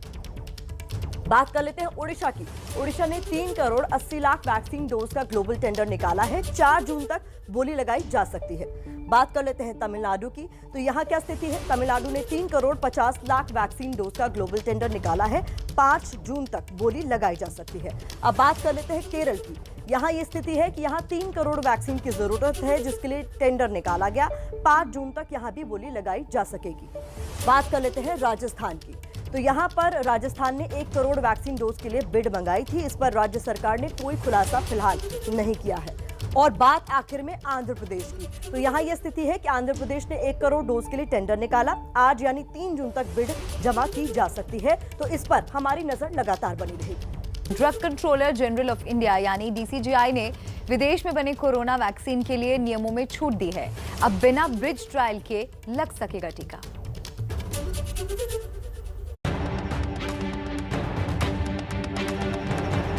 कोरोना की लड़ाई में देश को विदेशी वैक्सीन की शक्ल में मजबूत हथियार मिल सके, इसका रास्ता अब DCGI ने साफ कर दिया है। स्वास्थ्य मंत्रालय के सूत्रों के मुताबिक फाइजर और मॉडर्ना के लिए इंडेमनिटी अगेंस्ट लायबिलिटी को लेकर दिक्कत नहीं है। अगर दोनों कंपनियों ने इमरजेंसी यूज ऑथराइजेशन के लिए आवेदन किया तो सरकार उन्हें मंजूरी दे देगी। अभी तक किसी भी विदेशी कंपनी को भारत में कोरोना वायरस रोधी टीका शुरू करने से पहले ब्रिजिंग ट्रायल करना होता था, लेकिन अब ये अनिवार्यता खत्म कर दी गई है। ब्रिजिंग ट्रायल के तहत पहले वॉलंटियर्स पर वैक्सीन का असर देखा जाता है और ये ब्रिज ट्रायल वैक्सीन के हर नए बैच के साथ किया जाता था। लेकिन अब DCGI का कहना है कि जो वैक्सीन अमेरिका, ब्रिटेन और जापान जैसे देशों की बड़ी आबादी को लग चुकी है, उसके ब्रिज ट्रायल की जरूरत नहीं। WHO द्वारा आपात इस्तेमाल सूची में सूचीबद्ध वैक्सीन को भी ब्रिज ट्रायल से राहत दी जा सकती है। DCGI का कहना है कि वैक्सीन के हर बैच के लिए ब्रिज ट्रायल जरूरी नहीं है। अगर जिस देश से वैक्सीन आ रही है वहाँ की नेशनल लैब ने उस बैच को मंजूरी दी हो। हालांकि वैक्सीन को उतारने से पहले ये देखा जाएगा कि जिन 100 लोगों को पहले टीका लगाया जाएगा, अगले 7 दिनों तक उनकी तबीयत कैसी है। तो मॉडर्ना के भारत आने का रास्ता साफ होता दिख रहा है। विदेश मंत्री S जयशंकर 24 से 28 मई तक वैक्सीनेशन डिप्लोमेसी के लिए अमेरिका में थे। अमेरिका ने दुनिया के बाकी देशों के लिए 8 करोड़ वैक्सीन देने का ऐलान किया है। इस लिहाज से ये दौरा काफी अहम था। बिल्कुल मलिका, और ये माना जा रहा है कि इस दौरे से देश को क्या मिला, इसका नतीजा 1 या 2 हफ्तों के भीतर सामने आ जाएगा। और नमस्ते भारत की नजर इस पर लगातार बनी भी हुई है। ICMR ने कोरोना की एक और सेल्फ टेस्टिंग किट को मंजूरी दे दी है। ये जल्द ही बाजार में उपलब्ध होगी।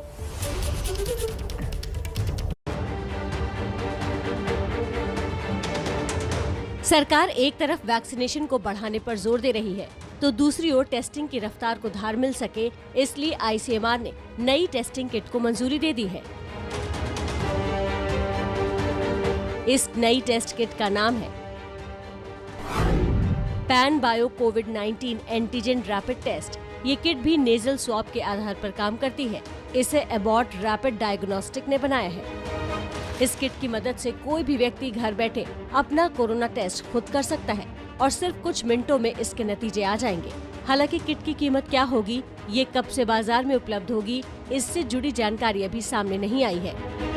ICMR ने अपनी गाइडलाइंस में साफ साफ कहा है कि टेस्ट किट का इस्तेमाल वही लोग करें जिनमें या तो कोरोना के लक्षण हो या फिर किसी संक्रमित शख्स के संपर्क में आए हो। पैन बायो से पहले ICMR ने कोविसेल्फ नाम की टेस्टिंग किट को मंजूरी दी थी। कोविसेल्फ को पुणे की माई लैब डिस्कवरी सॉल्यूशंस लिमिटेड ने तैयार किया है। इसकी कीमत 250 रुपए है।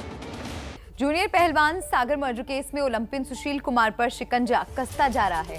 सुशील की पुलिस रिमांड खत्म हो चुकी है और अब सुशील का नया ठिकाना है जेल। कभी कुश्ती की रिंग में देश की शान रहे पहलवान सुशील कुमार का नया ठिकाना अब सलाखों के पीछे है। 4 मई की रात दिल्ली के छत्रसाल स्टेडियम में जूनियर पहलवान सागर हत्याकांड में दिल्ली की रोहिणी कोर्ट ने बुधवार को सुशील कुमार को 14 दिनों के लिए मंडोली जेल भेज दिया।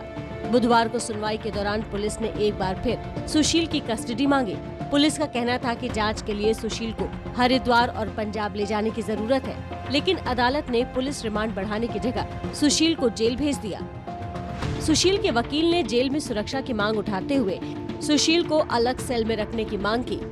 दिल्ली के छत्रसाल स्टेडियम में 4 मई को पहलवान सागर की पीट कर हत्या कर दी गई थी। सुशील ने फ्लैट विवाद में मारपीट की बात कबूली है, लेकिन जांच अधिकारी ने अदालत के सामने कहा है कि एक इंटरनेशनल खिलाड़ी 25,000 रुपए के किराए वाले फ्लैट के लिए अपना करियर क्यों खराब करेगा।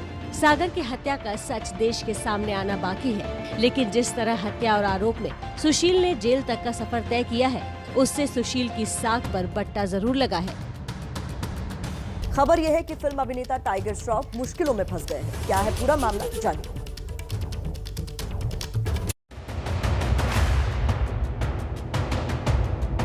मुंबई में एक तरफ कोरोना के मामले बढ़ रहे हैं, तो दूसरी तरफ कुछ लोग नियमों का उल्लंघन कर रहे हैं। इनमें अब अभिनेता टाइगर श्रॉफ और अभिनेत्री दिशा पटानी का नाम भी शामिल हो गया है। असल मुंबई में इस वक्त कानून है कि अगर कोई भी बगैर किसी उचित कारण के मुंबई की सड़कों पर टहलता है, घूमता है, निकलता है, तो उसे पुलिस को जवाब देना होगा, और अगर ऐसा नहीं है तो उसके खिलाफ कानूनी कार्रवाई की जाएगी। अभिनेता टाइगर श्रॉफ और अभिनेत्री दिशा पटनी अपने साथियों के साथ मुंबई के बांद्रा इलाके में बैंड स्टैंड पर घूमने निकले थे। जब पुलिस ने उनसे पूछताछ की तो उन्होंने कोई भी उचित कारण नहीं बताया, जिसके बाद पुलिस ने इन दोनों अभिनेता और अभिनेत्री के खिलाफ जो है मामला दर्ज किया है। दोनों के खिलाफ जिन धाराओं में मामला दर्ज हुआ है वो जमानती हैं। और अब खबर ब्रिटेन के राजघराने से जुड़ी, जो दुनिया के अखबारों में सुर्खियां बनी हुई है, लेकिन राजघराना अभी मौन है।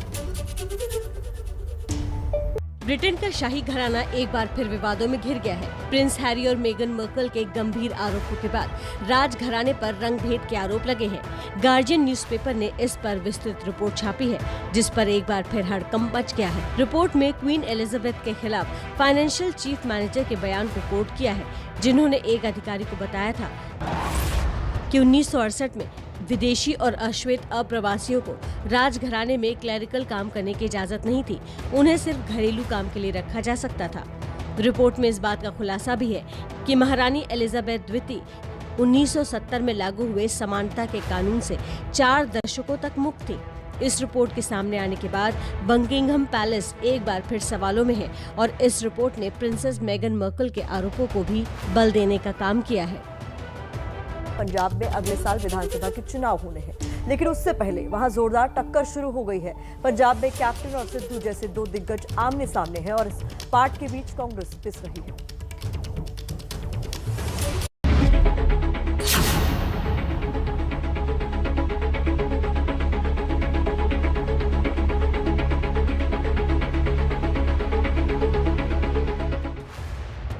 विधानसभा चुनाव से ठीक पहले पंजाब में खिलाड़ी बनाम कैप्टन के बीच जो खेला शुरू हुआ है, उसने कांग्रेस की नींद उड़ा दी है।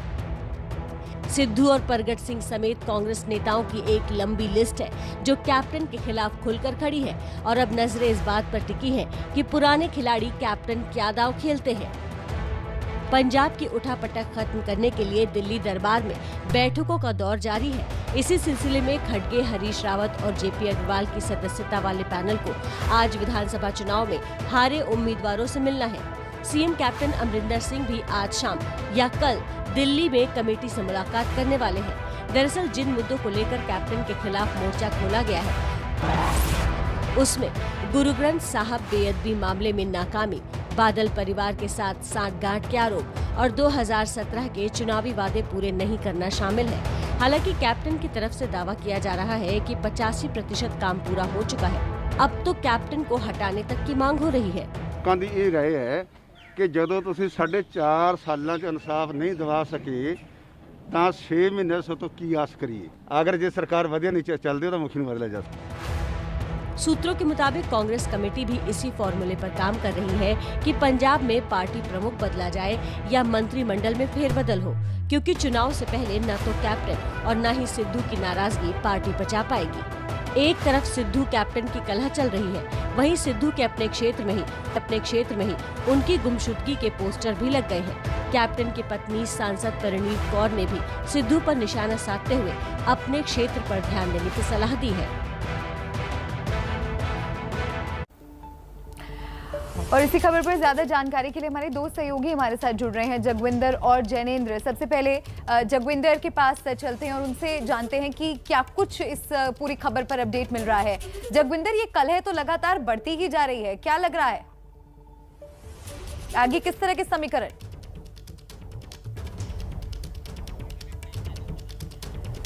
तो जगविंदर से लग रहा है हमारा संपर्क नहीं हो पा रहा है। जैनेंद्र से एक बार बात कर लेते हैं, जैनेंद्र का रुख करते हैं। जैनेंद्र, दिल्ली में भी बहुत हलचल देखी जा रही है, पंजाब में तो सियासी भूचाल आया ही है, लेकिन उसका असर दिल्ली में भी दिख रहा है। जी बिल्कुल, दिल्ली में पंचायत पिछले 3 दिनों से लगी हुई है। जो हाई लेवल कमेटी मल्लिकार्जुन खड़गे, हरीश रावत और जेपी अग्रवाल की बनाई सोनिया गांधी ने पंजाब के झगड़े को सुलझाने के लिए, वो पिछले 3 दिन से लगातार मैराथन बैठकें कर रही है। सुबह 11 बजे से बैठक शुरू हो जाती है और देर शाम तक बैठकें चलती हैं। पिछले 3 दिनों में तकरीबन जो 80 विधायक हैं कांग्रेस के पंजाब से और लोकसभा सांसद और राज्यसभा सांसद, लगभग सबसे मुलाकात हो चुकी है इस पैनल की और लगभग सभी चुने हुए जनप्रतिनिधियों की राय ये पैनल जान चुका है। आज की अगर हम बात करें तो सुबह 11 बजे मनीष तिवारी जो लोकसभा सांसद है उनको मिलना है पैनल से, और इसके बाद पूरे दिन जो हारे हुए उम्मीदवार है बीते विधानसभा चुनाव के, लगभग 27 ऐसे नेता हैं जो पिछले चुनाव में हार गए थे, तो उन्हें हल्का इंचार्ज कहा जाता है संगठन की भाषा में पंजाब कांग्रेस के। उन हल्का इंचार्जेस को बुलाया गया है और आज पूरे दिन ये कार्यक्रम रहने वाला है। बड़ी बात ये आज हो सकती है कि मुख्यमंत्री कैप्टन अमरिंदर सिंह जो है वो दिल्ली आ जरूर रहे हैं, लेकिन वो कब पैनल से मिलेंगे इसको लेकर आधिकारिक जानकारी अभी तक नहीं है। हो सकता है कि वो आज शाम या फिर कल सुबह पैनल के सामने पेश हो। अगर वो आज शाम पेश होते हैं तो वो आज के दिन की सबसे बड़ी खबर होगी और ये सिलसिला जो है वो कल तक चलेगा। और इसके बाद जब बातचीत की प्रक्रिया पूरी हो जाएगी, ये पैनल सोनिया गांधी को रिपोर्ट सौंपेगी और उस रिपोर्ट के आधार पर पंजाब से जुड़े हुए फैसले लिए जाएंगे। जैसा हमने रिपोर्ट में बताया था कि पंजाब कांग्रेस का प्रदेश अध्यक्ष और इसके अलावा कैप्टन सरकार में फेरबदल, यानी संगठन और सरकार दोनों में फेरबदल होने हैं, उसको लेकर फैसले करने हैं सोनिया गांधी को और वो करेंगी फैसला उस रिपोर्ट पर, क्योंकि ये पैनल इस बातचीत के आधार पर जमा करेगा। जी जैनेंद्र, जगविंदर भी हमारे साथ जुड़ गए हैं, उनसे भी जानकारी जुटा लेते हैं। जगविंदर, आपसे ये समझना चाहेंगे कि ये जो फूट अब हम देख रहे हैं, क्या इसका कोई सोल्यूशन भी निकलता दिख रहा है? क्या सुलह होगी या फिर कांग्रेस पार्टी में एक बड़ी फूट की तरह हम इसे देख सकते हैं? देखिए, हाईकमांड के लिए सबसे बड़ा चैलेंज यही है कि किस तरह से इस मसले को सुलझाया जाए। इसे फूट ना कहकर हम ये कह सकते हैं कि जो अंदरूनी बगावत है ये हाईकमांड के लिए एक बड़ा चैलेंज इसलिए साबित होने वाली है। 8 महीने बाद वो चुनाव आएंगे, उसमें कांग्रेस को एकजुट होकर कैसे लड़ाना है पंजाब में, ये सबसे बड़ा दारोमदार हाईकमांड पर है और हाईकमांड को ये साबित ही करना होगा, वरना ये सारी एक्सरसाइज एक तमाशा बनकर नहीं रहनी चाहिए। अगर ऐसा हुआ तो कांग्रेस और ज्यादा बिखर जाएगी। इसलिए हाईकमांड भी जानती है कि इस मसले को इस स्टेज पर निपटाना अब अति आवश्यक हो गया है। इसीलिए इतनी बड़ी एक्सरसाइज अगर आप देखें तो हाईकमांड ने पिछले कई सालों में ऐसी एक्सरसाइज नहीं की है जिस तरह की पंजाब के विधायकों, मंत्रियों, सांसदों और बाकी नेताओं को लेकर की जा रही है। ये एक संदेश देने की कोशिश भी कर रही है कांग्रेस पूरे देश में कि अब जो अंदरूनी फूट है या कोई भी कलह है उसको हल्के से नहीं लिया जाएगा। तो एक ये केस मॉडल बनने जा रहा है कांग्रेस में, और अगर ये मान लीजिए कि एक्सरसाइज का कोई निचोड़ नहीं निकलता है तो कांग्रेस के लिए इससे बड़ा डिजास्टर हो नहीं सकता। जी बिल्कुल, और ये अफोर्ड भी नहीं कर सकती पार्टी, क्योंकि चुनाव सर पर है। ऐसे में अगर अंदरूनी फूट हुई, कलह हुई, तो उसका नुकसान पार्टी को उठाना पड़ सकता है। बहुत बहुत शुक्रिया आप दोनों का तमाम जानकारी दर्शकों तक पहुंचाने की। मेहुल चौकसी से जुड़ा एक लेटेस्ट अपडेट हमें मिल रहा है। जानकारी के मुताबिक डोमिनिका के विपक्ष के नेता लेनॉक्स लिंटन कल हाईकोर्ट में हुई सुनवाई के दौरान कोर्ट पे ही मौजूद थे। लिंटन की मौजूदगी को लेकर सवाल इन वजह से उठ रहा है क्योंकि लोकल मीडिया में इस तरह की खबरें छप रही हैं कि मेहुल चौकसी के भाई चेतन चौकसी ने लिंटन को मेहुल का मामला उठाने और मदद करने के लिए एक बड़ी रकम दी है। हालांकि लिंटन और मेहुल के वकील इन आरोपों को सिरे से खारिज कर रहे हैं, उन्हें बेबुनियाद बता चुके हैं। लेकिन कल लिंटन की मौजूदगी ने एक बार फिर से इन सवालों को हवा दे दी है कि आखिर लिंटन को इस मामले में इतनी दिलचस्पी क्यों है। हमारे सहयोगी प्रणय इस वक्त हमारे साथ ज्यादा जानकारी के साथ जुड़ गए हैं। प्रणय, वही कुल मिलाकर जो बात सामने आ रही थी कि वो कह रहे हैं कि पता नहीं किस अखबार ने क्या एजेंडा के तहत ये खबरें छाप दी, लेकिन फिर कोर्ट पे क्यों मौजूद थे?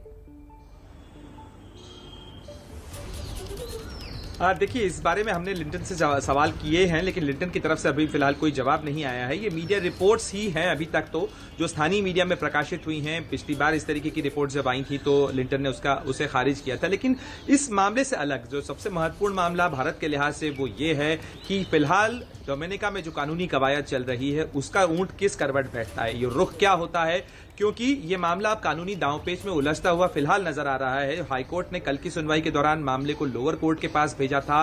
मेहुल चौकसी को तत्काल पेश होने के लिए कहा गया था और मेहुल चौकसी व्हीलचेयर पर लोअर कोर्ट जो मजिस्ट्रेट कोर्ट है उसके सामने पेश हुआ। उसने अपने आप को निर्दोष बताया इलीगल एंट्री के मामले में, लेकिन जो बेल अर्जी, जमानत की अर्जी दाखिल की थी मेहुल चौकसी ने, उसे खारिज कर दिया है कोर्ट ने। यानी एक तरीके से इलीगल एंट्रेंट के आरोपों को बरकरार रखा है मजिस्ट्रेट कोर्ट ने और मामले की सुनवाई के लिए 14 जून की तारीख तय की गई है। अब इस पूरे मामले के अंदर 3 जून यानी आज की तारीख में एक सुनवाई होनी है जो हिबियस कॉर्पस की एप्लीकेशन फाइल की गई थी मेहुल चौकसी के वकीलों द्वारा। उस मामले के अंदर भी सुनवाई होनी है। कोर्ट को यह तय करना है कि सरकार की तरफ से जो कहा गया है कि उसे कोई आपत्ति नहीं है यदि भारत को सौंपा जाता है मेहुल चौकसी को, तो क्या अब उच्च अदालत जो हाई कोर्ट है क्या वो निचली अदालत के क्रिमिनल प्रोसीडिंग्स का इंतजार करती है या वो जो इन्वेस्टिगेशन सरकार की तरफ से एफिडेविट फाइल किया गया है उसे बरकरार रखती है, उसे अपहोल्ड करते हुए उसे पर्याप्त मानती है। इन तमाम चीजों के ऊपर तस्वीर साफ होगी। लेकिन फिलहाल ये है कि नजरें होंगी कि आज के लिहाज से अगर देखा जाए तो नजरें इस बात के ऊपर होंगी कि हाईकोर्ट किस तरीके का रुख अख्तियार करती है। इससे तय होगा कि मेहुल चौकसी मामले का की नियति क्या होती है, आगे दशा और दिशा किस तरह से बढ़ेगी। लेकिन एक रोचक बात यह है कि जी शुक्रिया प्रणय, आपका तमाम अपडेट दर्शकों तक आपने पहुंचाया। डोमिनिका की निचली अदालत ने मेहुल चौकसी की जमानत अर्जी रद्द कर दी है, लेकिन आज शाम हाईकोर्ट में सुनवाई होनी है। लेकिन बड़ा सवाल यही है कि क्या डोमिनिका में कानूनी दांवपेच में फंस जाएगा मेहुल का मामला। चेहरे पर मास्क, हाफ पैंट और टी शर्ट पहने व्हील चेयर पर बैठा ये मेहुल चौकसी है। 2 दिन पहले शरीर पर चोट की तस्वीरों के बाद अब मेहुल चौकसी की ये ताज़ा तस्वीरें हैं जिसमें वो व्हील चेयर पर बैठा है। मेहुल चौकसी की ये सबसे ताज़ा तस्वीरें उस समय की हैं जब बुधवार को मेहुल सुनवाई के लिए अस्पताल से डोमिनिका की निचली अदालत पहुंचा। दरअसल मेहुल चौकसी के वकील का आरोप है कि मेहुल का अपहरण करके एंटीगुआ से डोमिनिका लाया गया है, जबकि डोमिनिका पुलिस अवैध एंट्री के आरोप में मेहुल चौकसी की गिरफ्तारी दिखा रही है। डोमिनिका के नियम के मुताबिक गिरफ्तारी के 72 घंटे के अंदर मजिस्ट्रेट के सामने पेश करना पड़ता है, जो कि डोमिनिका की पुलिस ने नहीं किया। अपनी मर्जी से डोमिनिका नहीं गई हैं, तो वो वहाँ पर सेक्शन 6 के हिसाब से, Dominica passport and immigration act के हिसाब से वो प्रोहिबिटेड इमिग्रेंट नहीं हैं। करीब 14,000 करोड़ के पीएनबी घोटाले के आरोपी मेहुल चौकसी को वापस एंटीगुआ भेजने या भारत प्रत्यर्पण को लेकर आज शाम डोमिनिका ईस्टर्न हाई कोर्ट में एक बार फिर सुनवाई होनी है। मेहुल पर 2 कैरेबियन देश में मचे महाभारत के बीच मेहुल चौकसी की पत्नी ने एबीपी न्यूज से खास बातचीत में साफ किया कि मेहुल जांच में सहयोग करने के लिए तैयार है, लेकिन भारत जाकर नहीं। उन्होंने बोला है he is there for investigation, कि आके यहाँ पे कर ले, यहाँ वीडियो ले ले। He is willing to cooperate with the agencies. Dominica और एंटीगुआ दोनों सरकारों का मानना है कि मेहुल को भारत वापस भेजना चाहिए।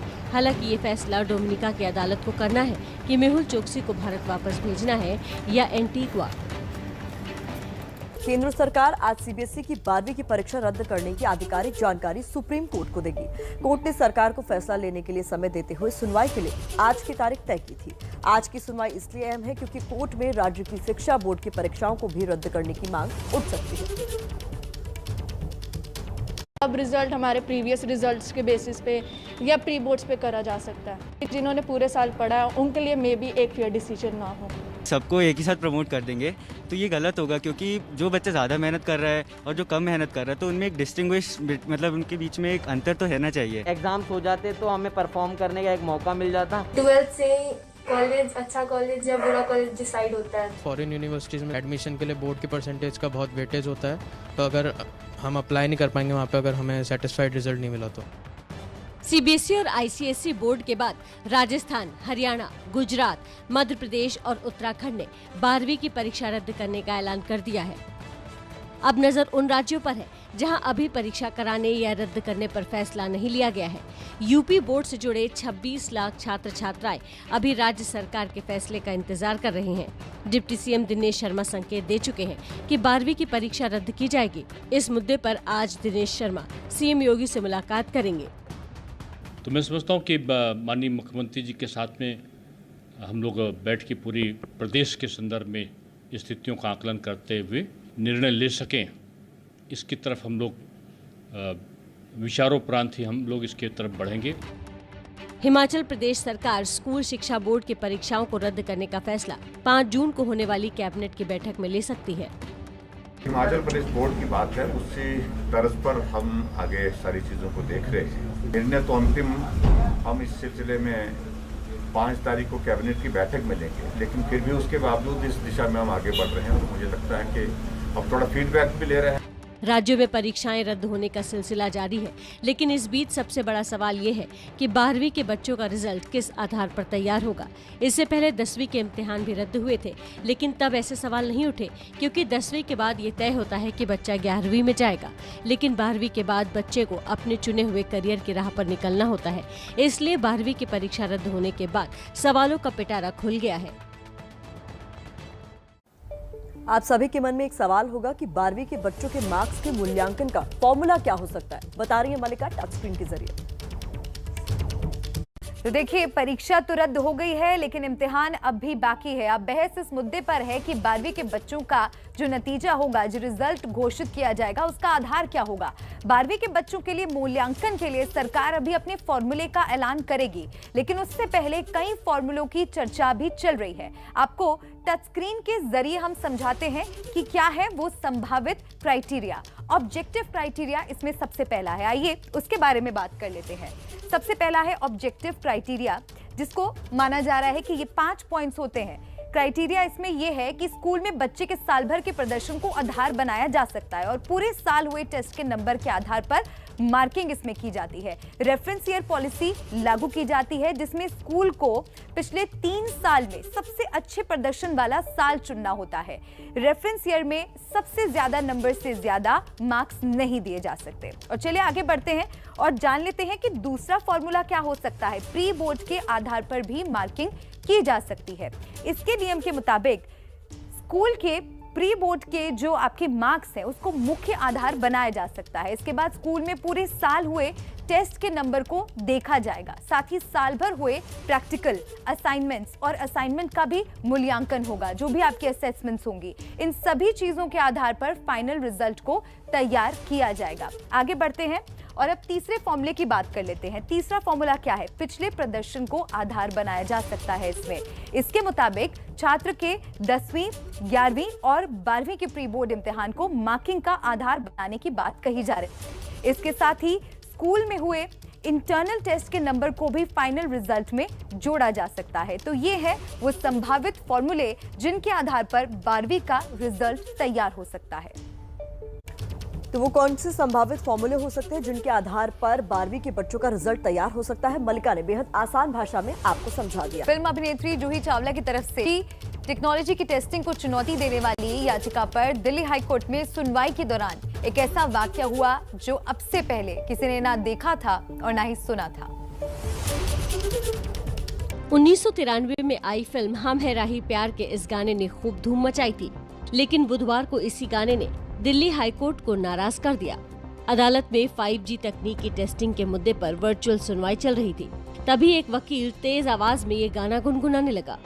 अदालत ने शख्स को आवाज बंद करने के लिए कहा, जिसके बाद वो दूसरा गाना गाने लगा। इससे नाराज होकर अदालत ने दिल्ली पुलिस के IT विभाग को जांच के आदेश दिए। साथ ही शख्स के खिलाफ अदालत की ओर चलाया जाए, इसको लेकर नोटिस जारी किया है। गाने का शोर थमा तो मामले की सुनवाई फिर शुरू हुई, जिसमें दोनों पक्षों ने अपनी अपनी दलील दी। जूही चावला के वकील ने कहा कि 5G का ट्रायल इंसानी आबादी के लिए खतरा है, जिसके जवाब में केंद्र सरकार के वकील ने कहा कि टेस्टिंग नियम का हिस्सा है। फिर जूही के वकील ने दलील दी कि ट्रायल से पहले 5G से होने वाले नुकसान की स्टडी की जाए। हालांकि केंद्र सरकार की दलील है कि याचिकाएं सिर्फ केंद्र सरकार के कामों में बाधा डालने की कोशिश है। अदालत ने याचिकाकर्ता से पूछा कि 5G तकनीक से लोगों को कैसे नुकसान हो रहा है, टेस्टिंग का किस पर नकारात्मक प्रभाव पड़ रहा है, ये जानकारी कहां से मिली कि टेस्टिंग से नुकसान हो रहा है।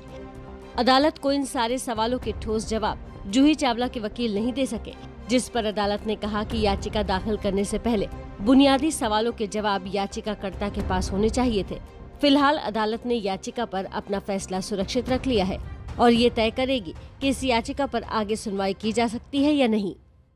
आज है गुरु का वार, गुरुवार, तो वादे के मुताबिक नमस्ते भारत पे आज से इरफान जी की मास्टर क्लास शुरू हो रही है। आपका हमारा ये पसंदीदा सेगमेंट तो होता ही है, लेकिन आज से आप कार्टून सिर्फ देखेंगे नहीं, बनाना भी सीखेंगे। तो बिना वक्त गवाए इरफान जी का रुख कर लेते हैं। इरफान जी, बहुत बहुत स्वागत है। और बहुत सारे लोगों को, खासतौर पर मैं और मलिका भी पेन और शीट्स लेकर तैयार है, इंतजार है आपकी मास्टर क्लास का।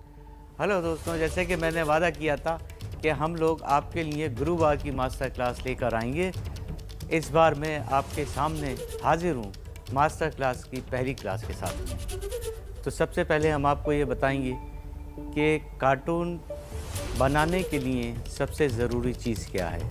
सबसे पहली चीज़, आपके पास में एक स्केच पेन होना चाहिए, आपके पास में एक पेंसिल होना चाहिए, एक रबर होना चाहिए और किसी भी तरह का कलर पेन होना चाहिए अगर आप उसे कलर करना चाहते हैं।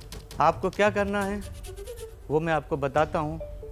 फ्री हैंड के साथ में आपको अपनी स्केल के बिना, कंपास के बिना लाइनों को बनाने की प्रैक्टिस करना है। एक लाइन लीजिए, ये सीधा सीधा आप लाइन को खींचना है लेफ्ट से राइट की तरफ। ये देखिए आप, ये लाइन कैसे आप खींच रहे हैं, ये सीधी लाइन खींच रही है, मैं स्केल नहीं यूज़ कर रहा हूँ इसके अंदर। ऐसे आप इसी खींचेंगे, इसी लाइन को ऐसे करके।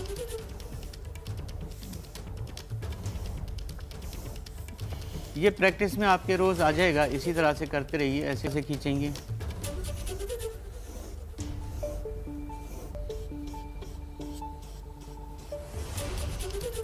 दूसरी तरफ से हाफ सर्किल बनाते रहेंगे, सर्किल गोल गोल गोल गोल। तो इस तरह का आप ड्राइंग की प्रैक्टिस करिए जब भी आपको टाइम मिले।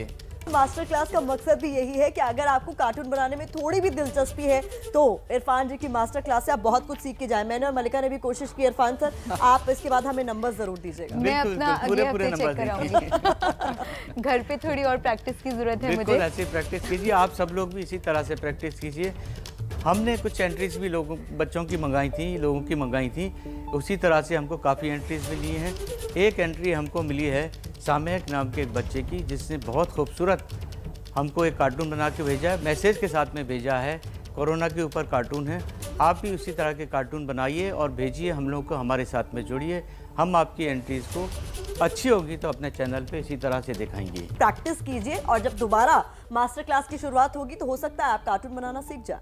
बहुत बहुत शुक्रिया आपका, हमने बहुत एंजॉय किया। मैं घर जाकर इस पर और काम करूंगी। बहुत बहुत शुक्रिया। आप लोग इसी तरह से जुड़े रहिए और अगली क्लास के लिए तैयार रहिए। और इसी के साथ नमस्ते भारत का आज का सफर यही खत्म होता है, लेकिन कल फिर होगी आपसे मुलाकात। आगे आप देखेंगे विकास भदौरिया के साथ खबर 9 बजे। लेकिन स्टूडियो छोड़ने से पहले मैं और मलिका अपनी जिम्मेदारी निभाते हुए मास्क पहन रहे हैं। आप भी मास्क पहनिए और कोरोना को भगाइए।